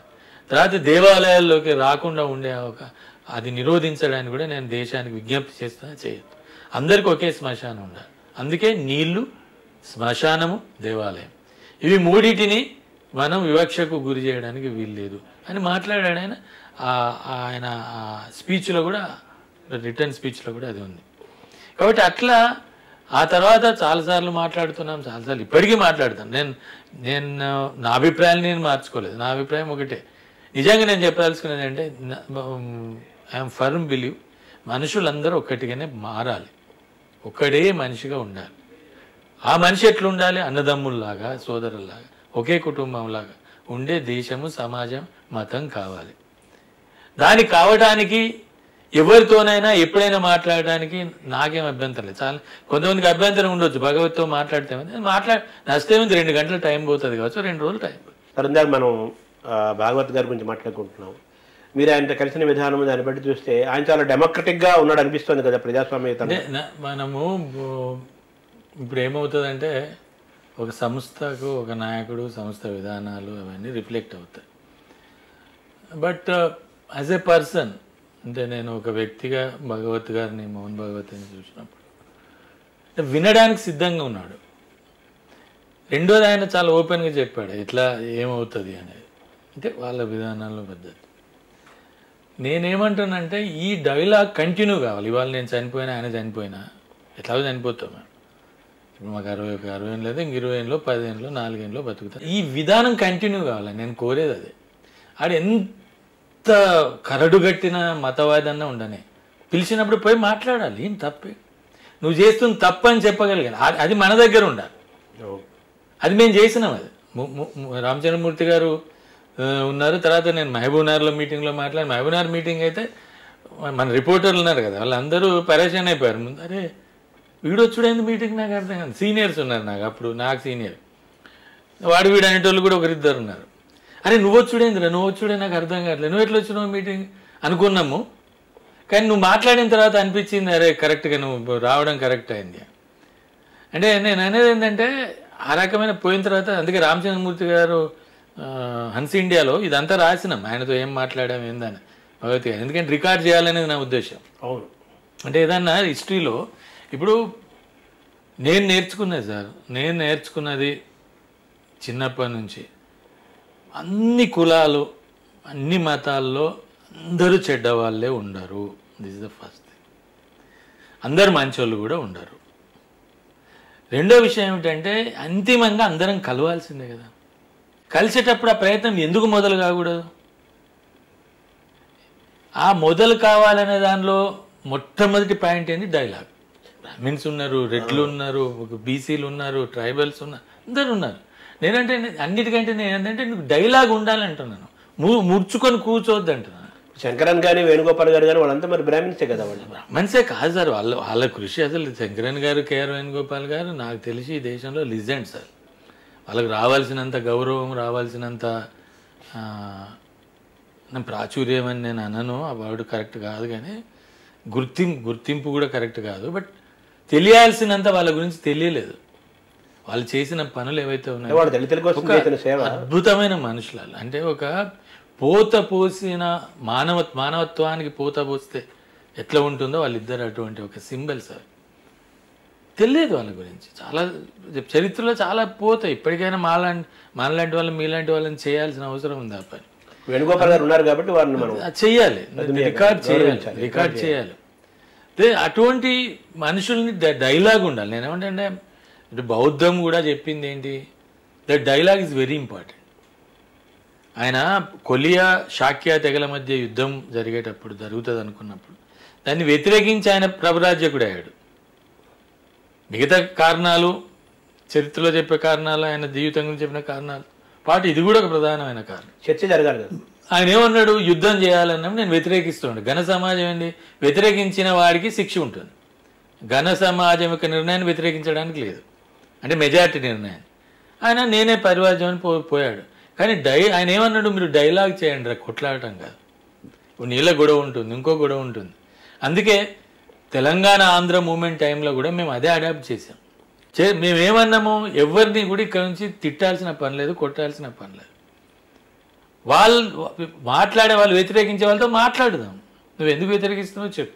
నేను కొన్ని 100 మందిని కలిసాను, నేను 100, ఒక్కరిద్దరు కదా, అనేక మందితో కలిసి మాట్లాడు. చెప్ప మీ ప్రాబ్లం ఏంటో చెప్పండి. But what is your problem? విడిపోతే ఏంటి, ఏమవుతుంది? దేశం వీసాస్ అయితే, పాస్పోర్ట్లు అయితే అక్కర్లేదు, దీనికి ఏం అవసరం ఉంటుంది? ఇటువంటి డైలాగ్ ఉండడం వల్లనే తెలంగాణ మూవ్మెంట్ కూడా సక్సీడ్ అయింది. లేకుంటే ఏమైంది? కొట్టడం, తిట్టడం, ఇల్లు తగలబెట్టడం, ఆస్తులు పగలగొట్టడం, ఇవన్నీ చేసి ఉంటే తెలంగాణ వచ్చేది కాదు. సో ఆ విధంగా మనకు భాగవత్ గారితో మీరు కలవటం, మాట్లాడటం, ఆయన వినటం, ఇందాక మీరు రాజశేఖర రెడ్డి చెప్పినట్టుగా రిసీవింగ్, ఎవరన్నా వినే సంస్కారము, వినే లక్షణం ఆయనకు ఉంది. అలాగే భాగవత్ గారు కూడా వినటం వల్ల ఈ రోజు కాదు రేపు కాదు ఎప్పటికైనా కానీ దాని ప్రభావం ఉంటుందనే ఒక ఆశాభావం మీకు ఉంది. తప్పకుండా. ఇప్పుడు నేను ఆశ్చర్యపోతాను. నేను గత 5-6 ఏళ్ళుగా మేము రాస్తున్నాం, మాట్లాడుతున్నాం. ముస్లింలతో మీరు వద్దనేది ఈరోజు రియల్ అవుతున్నది. వాళ్ళు పోయి మాట్లాడుతున్నారు, కాన్ఫిడెన్స్ ఇస్తున్నారు. అరే ఏం ప్రాబ్లం లేదు, you have to be there, but you should not do anti nation. ఏదో వాళ్ళ భాషలో బట్ విత్తులు ఏవో ఉంటాయి. కానీ చర్చ ఒకటి మొదలవుతున్నది. అది జరగాలంటున్నారు. అది కూడా బాగా చేస్తున్నారు, కలుస్తున్నారు కదా. అదే నేను అది జరుగుతున్నది. తర్వాత రెండోది, ఇప్పుడు పూజారులను పెడతామంటున్నారు, ఎస్సీల నుంచి పెడతామంటారు. పెట్టండి, అంబేద్కర్ లాంటి వాళ్ళు మేము అది కూడా అడిగాం. మేమేమో అంబేద్కర్ కుల నిర్మూలనలో చాలా స్పష్టంగా చెప్పాడు. కుల నిర్మూలనకు కులాంతర వివాహాలు, వర్ణాంతర భోజనాలు ఒక ప్రధానమైన వాహకమైతే, నువ్వు ఏ మతాన్ని అయితే మోస్తున్నారో, ఏ మతాన్ని అయితే బాధ్యత తీసుకొని దాని యొక్క సిద్ధాంతాలని అవగాహన ప్రజలకు తీసుకెళ్ళి ప్రజల్ని దాని వెంట నడిపిస్తున్నారో అందులో కూడా అన్ని వర్గాలకు ఉండాలని, స్పిరిచువల్ డెమోక్రసీ కావాలి. అంటే ఒక ఆధ్యాత్మిక ప్రజాస్వామ్యం కావాలి. అంటే అన్ని వర్గాలు ఉండగలిగితే ఆ మతం అందరికీ ఓన్ అవుతుంది. ఈరోజు క్రిస్టియన్లోనో ముస్లింలోనో ఇంకో దానిలోనో ఎవరైతే దానికి తగ్గ కోపపై ఆ పౌరాణిక ఇతిహాసం కావచ్చు, ఇంకోటి కావచ్చు, మంత్రాలు కావచ్చు, ఒక సిస్టమ్ ఉంటుంది. ఆ సిస్టంలో ఎవడైతే కోపప్ అవుతాడో, ఆ సిస్టంలో ఎవడైతే అడాప్ట్ చేసుకుంటాడో, ఆ సిస్టంలో ఎవడైతే సక్సెస్ అవుతాడో వానికి ఇవ్వండి, ఏమవుతుంది? కాబట్టి అటువంటి ఒక చర్చ జరిగినప్పుడు ఇప్పుడు తమిళనాడులో, కేరళలో మొదలైంది, రేపు ఇంకో రాష్ట్రంలో మొదలవుతుంది. తూర్పుగోదావరిలో బాగయ్య గారని భగవత్ గారికి చాలా దగ్గరి ఒక సీనియర్ ఆర్ఎస్ఎస్ నాయకుడు ఉన్నాడు. ఆయన రెగ్యులర్గా మాట్లాడు. వాళ్ళు తూర్పుగోదావరిలో మేము ఒక దేవాలయం, 2 దేవాలయాలు చేస్తున్నాం, ఓన్లీ ఎస్సీలే ఉంటారు, అందరు పోతారు, అందరి దగ్గర వాళ్ళ దగ్గర తీస్తారు. అటువంటి మొదలు పెట్టండి. మొదలు పెడితే ఏమైతే అహం తగ్గుతుంది. ప్రాబ్లం ఏమవుతుంది అంటే మనిషికి ఎక్కడ ప్రాబ్లం ఉంది? నేను ఇట్లా దండం పెడితే నా అహం తగ్గించుకున్నట్లు లెక్క. నేను పూజారి అయితే పెట్టాను, పూజారి అయితే తప్ప పెట్టాను, మిగతాకి ఎందుకు పెడతాను? కాబట్టి అటువంటి ఒక స్పిరిచువల్ డెమోక్రసీ కూడా ఈ దేశంలో కావాలనే విషయం చర్చకు వచ్చింది. కాబట్టి మనిషి గౌరవించుకోవటం అంతే కదా మీరు అంటుంది. ఒక మనిషిని ఇంకో మనిషి అంటే మనిషి తన సాటి మనిషిగా తాను అతని కంటే ఎక్కువ కాదు, నేను ఇతరుల కంటే తక్కువ కాదు అనే భావనను అందరిలో ఉంచుకొని మొదలు పెడితే ఇవన్నీ ఉండవు కదా. అగ్రవర్ణాల పేదలకు కూడా ఇటీవల రిజర్వేషన్ చేస్తూ సుప్రీంకోర్టు ఈ మధ్య తీర్పిచ్చింది కదా, దాన్ని మీరు ఎలా చూస్తున్నారు సార్? అదే యాంటీ కాన్స్టిట్యూషన్ సార్, అది పూర్తిగా రాజ్యాంగ వ్యతిరేకమైన అంశం. ఎందుకంటే any reservation, any affirmative action, any positive discrimination, ఇవన్నీ వర్డ్స్ ఇవి. ఇప్పుడు మనకు అమెరికాలో దాని అఫర్మేటివ్ యాక్షన్ అంటాం, ఇంకో దేశంలో పాజిటివ్ డిస్క్రిమినేషన్ కానీ ఇటు పాజిటివ్ డిస్క్రిమినేషన్, రిజర్వేషన్స్ అని అంటున్నాం, అండ్ కోటా సిస్టమ్ అంటున్నాం. ఇవన్నీ ఆర్థిక పరమైన అంశాల నుంచి రాలేదు. ఇది సామాజిక పరమైన, సాంస్కృతిక పరమైన వెనుకబాటుతనం నుంచి వచ్చినాయి. ఇంకొక విషయం కూడా ఉంది. నేను వెనుకబాటుతనంలో ఉన్నానంటే నా వల్ల మాత్రమే కాదు, ఇతరుల వల్ల నేను వెనుకబడి ఉన్నాను. నన్ను ఈ సమాజం తీసుకోలేదు కాబట్టి నేను చదువుకోలేదు, సమాజం నన్ను భూమి లేకుండా చేసింది కాబట్టి నాకు భూమి లేదు, సమాజం నాకు ఉద్యోగం లేకుండా చేసింది కాబట్టి నాకు ఉద్యోగం లేదు. అటువంటి వాళ్ళకి ఇచ్చేది ఇది అవుతుంది. ఇప్పుడు అగ్రవర్ణ పేదలు ఎవరైనా ఉంటే వాళ్ళకి ఏం సాయం చేయొద్దని, వాళ్ళని మొత్తం ఆకలితో చంపాలని నేనైతే అనను. కానీ ఇది పద్ధతి కాదు. అంటే దానికి ఇంకొక పద్ధతి, ఇంకొక మెథడు, ఇంకొక వ్యవహారం ఏదైనా చేయొచ్చు. తర్వాత రెండోది, రిజర్వేషన్స్ అనేటివి ఇంకో ప్రధానమైన కాన్సెప్ట్ ఏంటంటే రిప్రజెంటేషన్. ఇప్పుడు సపోజ్ అగ్రవర్ణ పేదలు ఎంతమంది ఉన్నారు లెక్క తేలిందా? లేదు. పోనీ 10% ఉంది అని మనం అనుకుందాం అనుకోండి. అగ్రవర్ణ పేదలు 10% వాళ్ళ ఉద్యోగాలలో రాకుండా ఉంటే, రాజకీయ రిజర్వేషన్లు అగ్రవర్ణాల నుంచి రాకుండా ఉంటే అప్పుడు నువ్వు రిజర్వేషన్లు ఇవ్వాలి. ఇప్పుడు 5% ఎస్సీలు ఉద్యోగాల్లో ఉంటే 15% ఉంటే నువ్వు రిజర్వేషన్ కావాల్సి వచ్చేది. అంటే అగ్రవర్ణాల్లో కూడా అన్ని సామాజిక వర్గాలు ఒకే రకమైన ఆర్థిక స్థితిలో లేరు కదా సార్? లేరు. ఇప్పుడు బ్రాహ్మణులు చాలా మంది పేదవాళ్ళు, ఎక్కువ మంది బ్రాహ్మణులు పేదవాళ్ళు ఉన్నారు. నేను దానికి ఇంకో పద్ధతి చూడండి అంటున్నాను. ఇది కాదు, this is not the method. ఇంకో పద్ధతి చూడండి, ఇంకొక వ్యవహారం ఏంటంటే ఆలోచించండి. ఇది కేవలం పేదలకి న్యాయం జరగాలి. న్యాయం ఎవరికైనా న్యాయం జరగాలి సార్. ఈ దేశంలో ఉన్న ప్రతి పేదవాడికి, ప్రతి పేదవాడే కాదు, ఏ అవసరం ఉన్న వాడికి కూడా ప్రభుత్వం అండగా నిలబడాలి. ఇది నా అభిప్రాయం. అది నువ్వు భద్రత కావచ్చు, భరోసా కావచ్చు, ఉద్యోగం కావచ్చు, రక్షణ కావచ్చు, తర్వాత పేదరికం నుంచి బయటపడేది ఏదైనా కావచ్చు, నువ్వు నిలబడాలి. కానీ దీనివల్ల ఏమవుతుంది అని అంటే ఒక ప్రమాదం ఉంది. రేపు భవిష్యత్తులో కులాల వారిగా రిజర్వేషన్లు అక్కర్లేదు, పేదలందరికీ రిజర్వేషన్లు ఇద్దామని మొదలవుతే అంటే ఒక సామాజిక పరమైన వెనుకబాటుతనానికి గురైన వాళ్ళు నష్టపోతారు. ఇది ప్రధానమైన సమస్య. అంటే అంబేద్కర్ రిజర్వేషన్లో ఇన్ని సంవత్సరాలు ఉండాలని చెప్పిన ఆ లిమిట్ దాటిపోయింది కదా, దానిలో చూస్తారు. తప్పు. ఆయన అన్నది రాజకీయ రిజర్వేషన్లు మాత్రం. చాలామంది తప్పుగా కోట్ చేస్తున్నారు. 10 సంవత్సరాలు ఉండాలనేది only political reservations, not education, not employment, not any special programmes. ఇది మనం అర్థం చేసుకోవాలి. ఇది 10 years తర్వాత ఎవరు చేశారు? మరి ప్రభుత్వాలు చేసినాయి కదా. ఎందుకు చేస్తున్నారు? ఇప్పుడు ఈ రిజర్వేషన్ల ద్వారా, రాజకీయ రిజర్వేషన్ల ద్వారా ఎస్సీలకు ఒరిగింది ఏమీ లేదు. కాకపోతే 10 మందో 15 మందో ధనవంతులు అయ్యారు అంతే. 10 మందో బిల్డింగ్లు కట్టుకున్నారు. అంబేద్కర్ ఆశించింది ఇది కాదు. అందుకే ఆయన చాలా నిర్లక్ష్యంగా ఎన్నెన్నో పెట్టుకొని 15 ఆయన అడిగింది ఏంటి? దళితుల ప్రతినిధులను దళితులు మాత్రమే ఎన్నుకునే విధానం కావాలన్నాడు. ఇప్పుడు అందరు ఓటేసే విధానాన్ని ఆయన వ్యతిరేకించాడు. ఎందుకు వ్యతిరేకించాడు? ఇప్పుడు ఉదాహరణకు ఒక కాన్స్టిట్యున్సీలో 2 లక్షల ఓట్లు ఉన్నాయి. దళితులై 30,000 ఉంటాయి, మిగతా 170,000 ఉంటాయి. 170,000 ఎన్నుకున్నవాడే ఎస్సీ ప్రతినిధి అవుతాడు. వాడు ఎస్సీల కోసం ఎందుకు ప్రయత్నం చేస్తాడు? అంటే ఇప్పుడు రిజర్వ్ నియోజకవర్గాలు కూడా వచ్చాయి కదా. అదే అర్థం అన్నాడు ఆయన. ఆయన అడిగింది ఈ రిజర్వేషన్ కాదు. దళితులు ఆ నియోజకవర్గంలో ఉంటే దళితులు మాత్రం ఓటేయాలి వాడికి. దానికి ఇంకో పద్ధతి కూడా చెప్పాడు. ముందస్తుగా ఎన్నికకు ఒక 4 నిలబెట్టాడు. నిలబెట్టి 50% అబోవ్ వచ్చినోడికి సీట్ ఇవ్వండి. సీట్ ఇచ్చి వాడిని నిలబెట్టాడు. అంటే ఫస్ట్ ఒక టర్మ్ అయిపోతుంది, నెక్స్ట్ ఎలక్షన్లు పోతుంది. అదన్నా చేయండి, అది కూడా చేయలేదు. తర్వాత జాయింట్ కాన్స్టిట్యున్సీస్ పెట్టారు. అంటే ఒకే నియోజకవర్గంలో అంటే దళిత్స్ ఉంటారు, అదర్ దెన్ దళిత్స్ ఉంటారు. అక్కడ కూడా ఏమైంది? వివికి ఓడిపోయాడు. అందుకే ఎత్తేసారు. ఎత్తేసే వరకు రిజర్వేషన్స్కి తీసుకొచ్చారు. ఈ రిజర్వ్ నియోజకవర్గాలు తీసుకొచ్చారు. రిజర్వ్ నియోజకవర్గాలు ఏమవుతుంది? ఇప్పుడు మాకు 19 మంది 21 మంది ఎమ్మెల్యేలు ఉన్నారు. మీరు ఒక 40-70 ఏళ్ళు చూడండి, మీరు అసెంబ్లీ రికార్డు చూడండి. ఎవరో ఈశ్వరిబాయి లాంటి వాళ్ళు, ఆమె కూడా కాంగ్రెస్ అధికార పార్టీలో లేకపోవడం వల్ల, రిపబ్లికన్ పార్టీ ఆఫ్ ఇండియాలో ఉండటం వల్ల మాట్లాడిన ఒకరిద్దరు తప్ప ఎవరైనా ఎస్సీల గురించి మాట్లాడిన ఎస్సీ ఎమ్మెల్యే ఉన్నాడా? అది కూడా ప్రతిపక్షాలు ఉంటే మాట్లాడతాడు. ఆ ప్రతిపక్ష నాయకుడు వీనికి ఛాన్స్ ఇస్తాను, నువ్వు మాట్లాడరా అని. మళ్ళీ అధికారం పక్ష పోతే ఆయనే మాట్లాడడం మళ్ళా.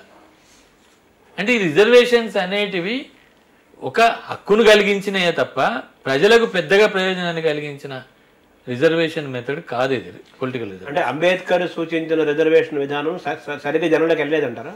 ఇది కాదు, ఈ విధానమే ఆయన ఆశించలేదు. ఆయన అడిగింది సపరేట్ ఎలక్ట్రోడ్స్ అన్నాడు. సపరేట్ ఎలక్ట్రోడ్స్ మీన్స్ నా ప్రతినిధిని నేను మాత్రమే ఎన్నుకుంటాను. అప్పుడు ఏమవుతుంది అంటే ఎస్సీలకు ఎవడైతే చేస్తాడో వాడే రిప్రజెంటేటివ్ అవుతాడు. ఇప్పుడేమవుతుంది? ఒక అభ్యర్థి ఎన్ని కావాలంటే మిగతా కులాలతో వీడు చాలా స్నేహంగా ఉండాలి. నేను 2 ఉదాహరణలు చెప్తాను మీకు. రాజయ్య గారని ఆర్థిక మంత్రిగా ఉండేది ఆందోళన నియోజకవర్గం. ఆ రాజయ్య గారు మాజీ ఎమ్మెల్యే, ఇప్పుడు మాజీ మంత్రిగా ఉండే. ఆయన నియోజకవర్గంలో ఎస్సీలను బాయ్కాట్ చేశారు. ఏరే కులపోలు అంటే వాళ్ళను దుకాణంలోకి రానివ్వద్దు, నీళ్ళు ఇవ్వద్దు, ఊళ్ళోకి రావద్దు అని పెట్టారు. ఆయన ఎవరిని కలిసి వచ్చాడు? ఎస్సీలను కలిసి రాలే. ఎవడైతే బాయ్కాట్ చేయడో వాళ్ళని కలిసి వచ్చాడు. నేను అప్పుడు సుప్రభాతంలో రిపోర్టర్గా నేను మాట్లాడే ఫోన్ చేసి, సార్ మీరు అక్కడి దాకా పోయారు, కనీసం ఎస్సీలను మాట్లాడి రావచ్చు కదా అంటే ఆయన అన్న మాట ఏం తెలుసా? నేను వీళ్ళ దగ్గరికి పోతే వాళ్ళు ఎట్లా ఓట్లు వేస్తారు సార్? ఓట్లు వేసేది వాళ్ళు కదా. వీళ్ళు ఓట్లు 20 అంటే వాళ్ళ ఓట్లు 80 సార్. అంటే ఇది పరిస్థితి. ఉదాహరణ చెప్తా. సమాజ్వాదీ పార్టీ రిజర్వేషన్లో ప్రమోషన్లు ఇవ్వాలనే బిల్లును పార్లమెంట్లో ప్రవేశపెడితే ఆ బిల్లును దించేసింది ఎవరు తెలుసా? SC MP. ఎస్సీ ఎంపీ ఏం చేయాలి? ఆ బిల్లును సపోర్ట్ చేయాలి. కానీ ఆ పార్టీ చెప్పింది ఈయన దింపేశాడు. ఓట్ బ్యాంక్ పాలిటిక్స్ అనాలా దీన్ని? ఓటు బ్యాంకే. నేను అనేది ఏంటంటే ఆ మెథడ్ ఏదైతే ఉందో పెద్దగా ఈరోజు దళితులకు ఎస్సీలకు ఉపయోగపడే పరిస్థితి లేదు. అయితే మేము అడుగుతున్నది ఏంటంటే ఎస్సీలకు సంబంధించిన ఇతర రిజర్వేషన్లు 10 ఏళ్ళు కాదు. అది దట్ ఈస్ నాట్. ఇంకోటి కూడా అడగాలి. చాలామంది మాట్లాడితే 10 ఏళ్ళు 20 ఏళ్ళు అని. అది ఈ ప్రశ్న ఎందుకు? ఇంకెంతకాలం దేవాలయాలకు రానియకుండా ఉంటారు? ఇంకెంతకాలం నీళ్లు ముట్టకుండా అనుకుంటారు? అరే కుండ ముట్టుకుంటే స్కూల్లో పిల్లని చంపేశారండి. యూపీ, బీహార్ తర్వాత వాడు ఇక్కడ మన తెలంగాణలో ఇంత అభివృద్ధి, రెవల్యూషనరీ తెలంగాణ నక్సలైట్లం మేమంతా నక్సలైట్ పార్టీలో పనిచేసిన ఉన్న మిర్యాలగూడలో ఒక వైశ్య అమ్మాయిని ఒక దళితుడు చూస్తే పట్ట పగలు కత్తితో నరికేశారు. ఏం సమాజంలో మరి అది అడిగారు? అవి ఎంతకాలం నడుస్తాయి? అవి అడగము, కానీ రిజర్వేషన్లు ఎంతకాలం అని మాత్రం అడుగుతాం. అంటే మీరు అన్నట్టుగా ఇప్పుడు సామాజికంగా ఎన్నో ఏళ్ల నుంచి వెనుకబడిన వాడికి న్యాయం జరగడంతో పాటు ప్రతి పేదవాడు ఏ కులంలో పుట్టినా ఏ కులంలో ఎవరు పుడతారో ఎవరు చెప్పలేరు కదా, వాడికి తెలియదు కదా ఎక్కడ పుడతారన్నది. వాళ్ళకు కూడా న్యాయం జరగాలన్నది జరగాలి కదా. ఖచ్చితంగా జరగాలండి. నేను అనేది ఏంటంటే కాన్స్టిట్యూషనల్ గ్యారంటీస్ ప్రతి చోట ఉన్నాయి. మీకు అన్ని రకాల మనుషులకి అలా హక్కులు ఉన్నాయి. ఎవరిని కూడా పేదవాడిని ఈ దేశంలో వేయడానికి లేదు. అది కులం కానీ మొత్తం 14 ఆర్టికల్ 15 ఆర్టికల్ 16 ఆర్టికలే మనకు అవి గ్యారంటీ ఇస్తాయి. అదే సమయంలో ఎవడైతే వెనుకబడినా వానికి అదనంగా చేయమని అడుగుతున్నాయి, అంతేగాని డిస్క్రిమినేట్ చేయమని కాదు. ఇప్పుడు ఉదాహరణకి పెన్షన్ ఉంది, పెన్షన్ బ్రాహ్మణ పేదోడికి ఇవ్వద్దని ఎవడంటాడు? లేదు. రైతు బంధు ఉంది, బ్రాహ్మణులకు ఇవ్వద్దని ఎవరన్నా అంటున్నారు? ఇవ్వట్లేదా ఇప్పుడు? కాబట్టి అటువంటి బ్రాహ్మణ్ కావచ్చు, రెడ్లు కావచ్చు, వెలమ కావచ్చు, ఎవరైనా కావచ్చు, ఎవరైనా అగ్రవర్ణాలు ఎనీ పేద ఎవరికి ఇవ్వకుండా ఈరోజు అదేం లేదు. కాకపోతే ఎందుకు ఈ చర్చ ఈ స్థాయిలో జరుగుతున్నది అని అంటే కన్సెప్చువల్గా రిజర్వేషన్స్ కానీ affirmative action positive discrimination philosophy అది కాదు. దానివల్ల ఏమవుతుంది అంటే రిజర్వేషన్స్ యొక్క స్పిరిట్ అనేది డైల్యూట్ అవుతుంది. అంతేగాని దాన్ని ఇంకో పద్ధతి పెట్టమని అడుగుతున్నారు, కానీ ఈ పద్ధతి కాదు అనేది అభిప్రాయం. సో ప్రస్తుతం ఉన్న ఈ ఇన్ని సామాజిక వర్గాలు ఈ సోషల్ ఇంజనీరింగ్ నేపథ్యంలో భవిష్యత్ చిత్రపటం ఏ విధంగా ఉంటుందో మీరు అనుకుంటున్నారు సార్? భారతదేశంలో కులాలకు అతీతమైన ప్రమాదం రాబోతుంది. అది అందరూ ఆలోచించాల్సి. అది ఏంటంటే రేపు 70% 30% డివిజన్ రాబోతుంది ఈ దేశం, ప్రపంచంలో దేశం. ఈ ప్రపంచం రేపు technology, artificial intelligence, modernisation, mechanisation వైపు ప్రయాణం. దాదాపు ఇప్పటికే నీ గ్రామాల్లో పనులు లేవు, అంటే మనిషి కేంద్రంగా పనులు పోయినాయి. మీకు వ్యవసాయంలో నిన్ననే నేను ఇవాళ ఒక పేపర్లో చూశాను, పత్తి నేరడానికి కూడా మిషన్ వచ్చేసింది. తర్వాత వరిలోనైతే నీకు మనిషి ప్రమేయం దాదాపు 90% తగ్గిపోయింది. అంటే ట్రాక్టర్ వచ్చింది దున్నడానికి, తర్వాత నాట్లు వేసే పని ఒక్కటి కొద్దిగా మిగిలి ఉన్నది, ఆ తర్వాత కలుపు మిషన్లు వచ్చినాయి, కోతకైతే మిషన్లు వచ్చేసి దట్ 70% పనులు పోయినాయి. మీకు construction is the major industry in country. దాదాపు 26-25% జీడిపి వాడి తీసుకొస్తారు. దానిలో ఎంత పని పెరిగిందంటే 40 ఏళ్ళకి ఇప్పటికీ 40 ఏళ్ళ కిందట ఒక 10% పని ఉంటే ఇప్పుడు 100% పని అయింది. కానీ మనుషులు అప్పుడు 100% ఉన్న వాళ్ళు ఇప్పుడు 10% అయ్యారు. సింగరేణి లాంటి నేనున్న ఊళ్ళో ఒక 30 ఏళ్ళ కిందట 130,000 కార్మికులు ఉంటే అప్పుడు ఓ 10 లక్షల టన్నుల ఉత్పత్తి అయితే ఇప్పుడు 35,000-40,000 కార్మికులు ఉండి ఇప్పుడు 1 కోటి టన్నులు ఉత్పత్తి అవుతుంది. అంటే మనుషులు తగ్గుతున్నారు. తర్వాత అనేక చోట్ల ఆర్టిఫిషియల్ ఇంటెలిజెన్స్ ఇవన్నీ అవుతున్నాయి. దీని క్రమంలో 2050 వరకు అంచనాల ప్రకారం ఈ 70% మందికి పని ఉండదండి. ఇప్పుడు అదేదో రంగస్థలం సినిమాలు అగట్టును ఉంటావా నాగా నీ గట్టును ఉంటావా అంటే ఇప్పుడున్న మనుషులు నిర్ణయించుకోవాల్సింది మీ పిల్లలు మా పిల్లలు అందరూ మీరు 30% ఉండే టెక్నాలజీలో ఉంటావా 70% ఉండే అన్స్కిల్లో ఉంటావా అనేది తెలుసుకోవాలి. ఇది పెద్ద ప్రమాదం. అంటే టెక్నాలజీ మనిషిని డామినేట్ చేస్తుంది, మనిషిని మాయం చేస్తున్నది. దాదాపు మనిషి మాయమైపోతున్నాడు. అంటే వరిలో మాయమవుతున్నాడు, పత్తిలో మాయమవుతున్నాడు, కన్స్ట్రక్షన్లో మాయమవుతున్నాడు, మైన్స్లో మాయమవుతున్నాడు, నీకు ఆఫీసులో మాయమవుతున్నారు. ఇప్పుడు ఇంతకుముందు కంప్యూటరు 100 మంది చేసే పనిని ఇప్పుడు ఒక ఆటోమేషన్ తీసుకొచ్చి సూపర్ కంప్యూటర్లు వచ్చేస్తున్నాయి. తర్వాత ఎక్కడ కూడా నీకు ఇప్పుడు ల్యాప్టాప్లు పోయినాయి. ల్యాప్టాప్లు ఎవరు వాడుతున్నారు? యంత్రాలు మారుతున్నాయి, మనుషులు మారుతున్నారు, మనుషులు మాయమవుతున్నాయి.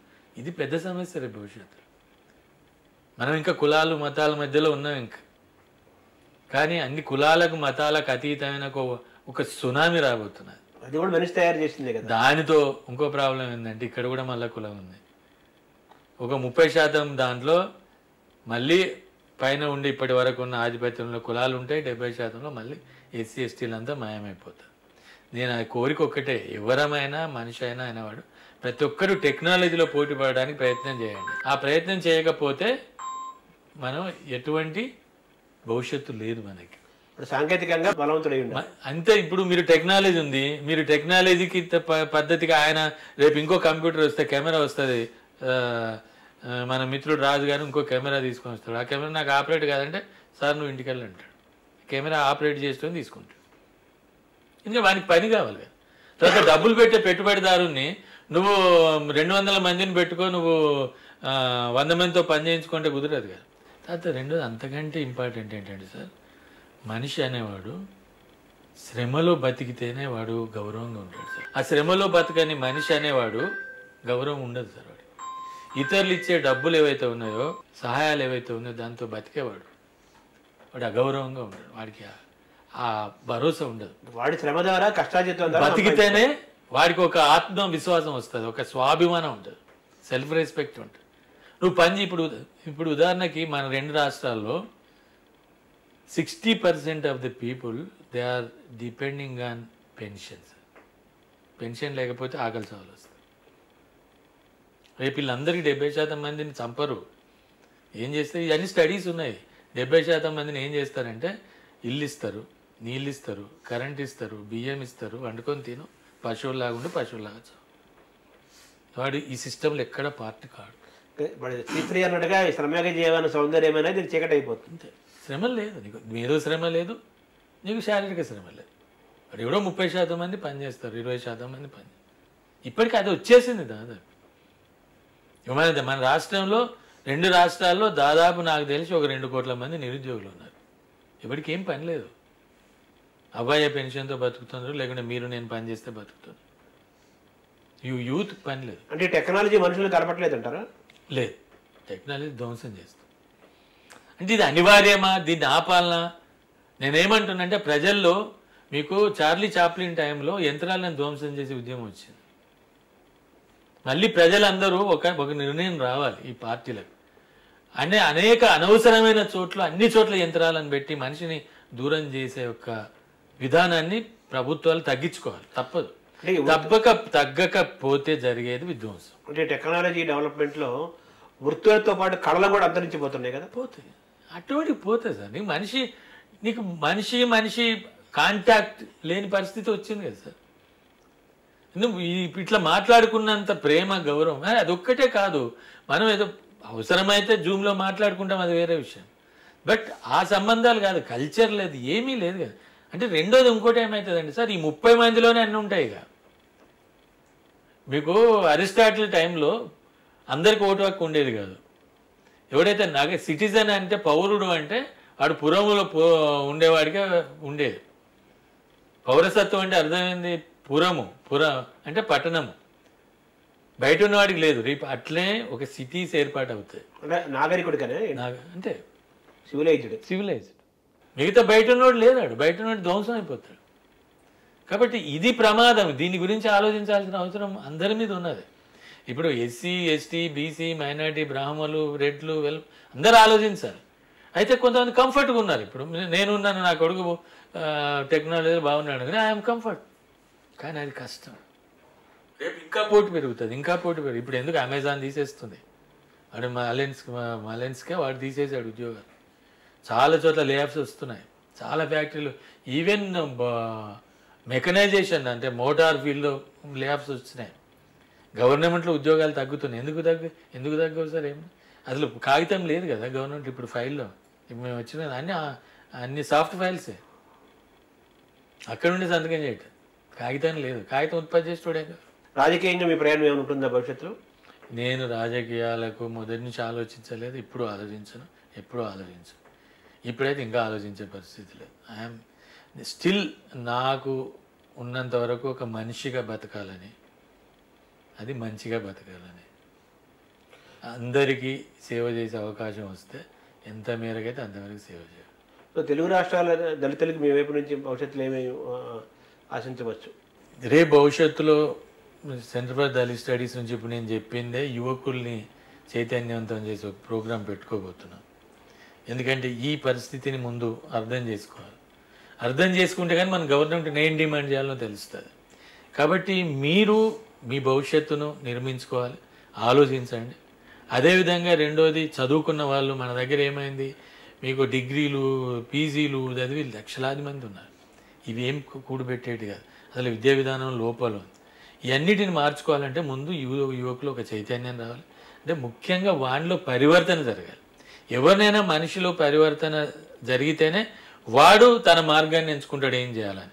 ఆ పరివర్తన కోసం యువ చైతన్య యాత్రలని ఫిబ్రవరి నుంచి అట్లా మొదలు పెట్టాలని ప్లాన్ చేశాను. బుద్ధవనం ప్రాజెక్టుకి మీరు చేసిన సర్వీసెస్కి కలకట్టా నుంచి మీరు అవార్డు కూడా గెలుచుకున్నారని నేను ఇంకోసారి ప్రత్యేకంగా మనం బుద్ధవనం పైన బుద్ధిజం పైన ప్రత్యేకమైన సిరీస్ చేద్దాము, త్వరలో చేద్దాము.